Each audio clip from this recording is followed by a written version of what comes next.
What if the next Land Cruiser isn't just an upgrade, but the moment Toyota changes the entire SUV game forever? And that's exactly what makes the new 2027 Toyota Land Cruiser is too perfect to be real. So dangerous for competitors. Welcome back to my channel, BFR Auto. If you're new to BFR Auto, don't forget to like, subscribe, and share this video with other car lovers. Now, let's dive in. The first thing you notice about the 2027 Land Cruiser direction is that Toyota is not trying to overcomplicate the design. It stays boxy, upright, and functional, but with a cleaner surface language and more modern lighting elements. The goal is simple: keep the heritage, remove the bulk, and improve efficiency without killing the identity. And that's where the design story actually starts to get interesting. On the front, the signature Toyota grille theme becomes more integrated into the body, rather than sitting as a separate aggressive piece. Slim LED headlights and a more horizontal stance give it a wider visual presence, which is important because American buyers still prefer a strong road footprint in this segment. But the real shift becomes clearer when you move inside.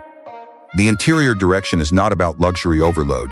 It's about controlled modernization. The current Land Cruiser 250 already introduced a more functional cabin with physical controls for off-road use, and that philosophy continues. Expect a larger central display, improved software responsiveness, and a more refined material mix, but still with durability as the priority over flashy design. Now here's where Toyota's strategy starts to reveal itself. Instead of chasing ultra-luxury like some competitors, Toyota is doubling down on usability. That means the cabin is designed for long-term ownership, not just first impressions. Buttons remain physical where they matter, and the layout stays logically simple for off-road driving confidence.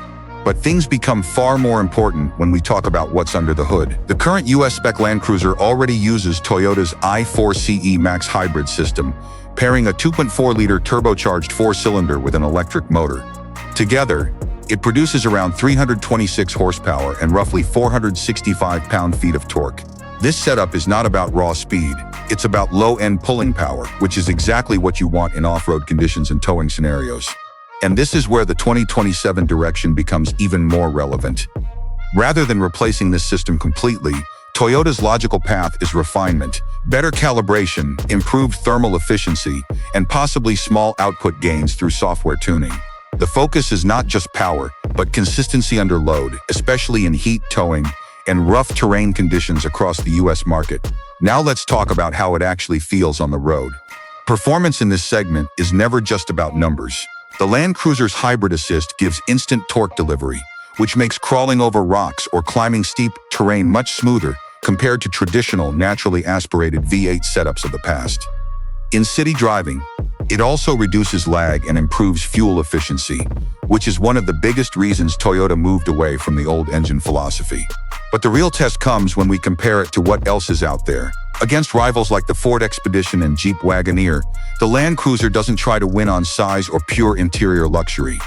Instead, it focuses on reliability, resale value, and long-term mechanical trust.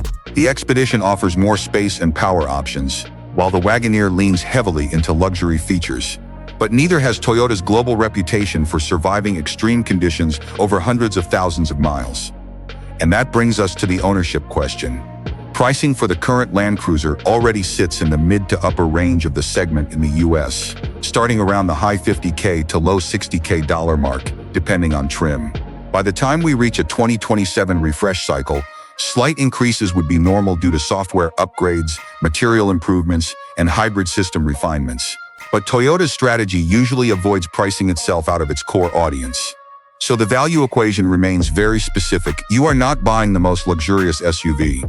You are buying one of the most dependable hybrid off-road platforms that can realistically handle daily driving, towing, and long-distance travel without feeling fragile or over-engineered. And that's exactly where the Land Cruiser has always won. Final verdict: if the 2027 Land Cruiser continues in this direction, it won't be a dramatic reinvention. Instead, it will be a careful evolution of an already successful formula.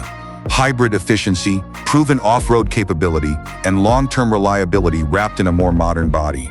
It doesn't try to impress you in the first 5 minutes.